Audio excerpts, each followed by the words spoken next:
your First Alert 5 weather. And welcome back, everyone, to News 5 at 5:30. Another day, another fast-moving grass fire. This one chewing about 5 acres right off Milton-Perobe Parkway.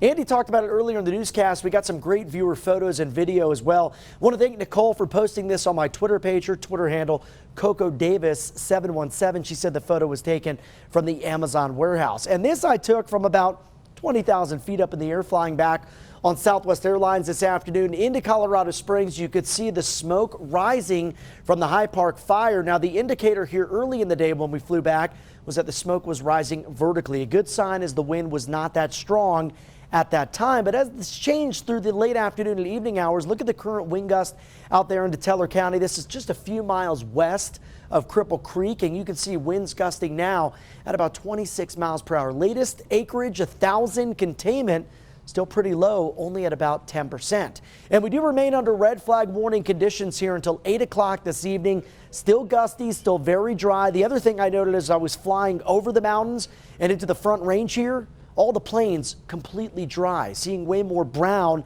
than green, and that grass green up yet to happen so far this spring.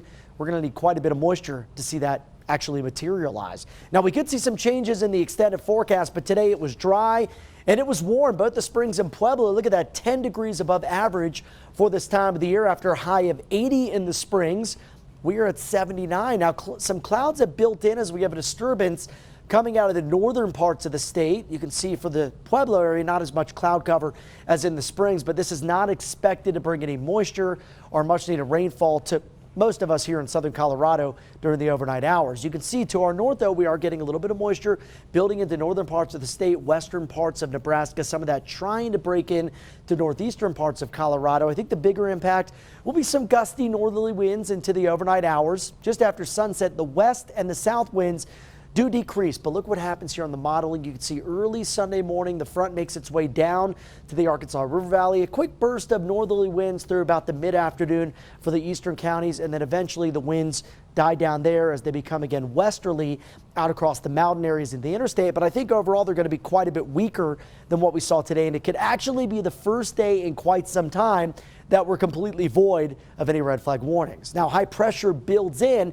and that brings in a calmer, quieter weather pattern, but still keeps your highs about 10 to 15 degrees above average most of the upcoming week. Then, signs of a pattern change looming. This would be great news. A developing, digging trough of low pressure looks to bring some cooler air as we head towards next weekend, and maybe the potential for some more widespread rain. Some of the models show that moving in as early as Friday night. Others sort of hold off until the weekend. So we'll sort of iron out those details for you and keep you posted here at News 5.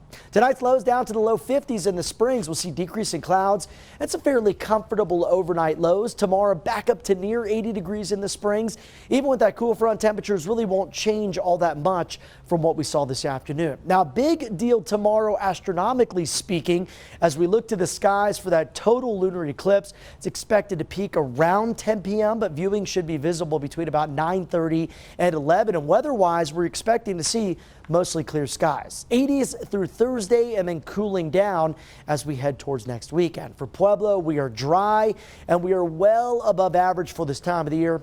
In fact, 3 days in the 90s when we should be in the upper 70s around the middle of May. For Canyon City, it's breezy to gusty, but I think most of us stay out of the high fire danger. There could be a few storms up in the mountains on Monday and a weak chance that does drift into the Arkansas River Valley and into the I-25 corridor. Similar story for Woodland Park. Maybe an isolated rumble of thunder on Monday and then better chances for rain, Andy, as we head towards the weekend.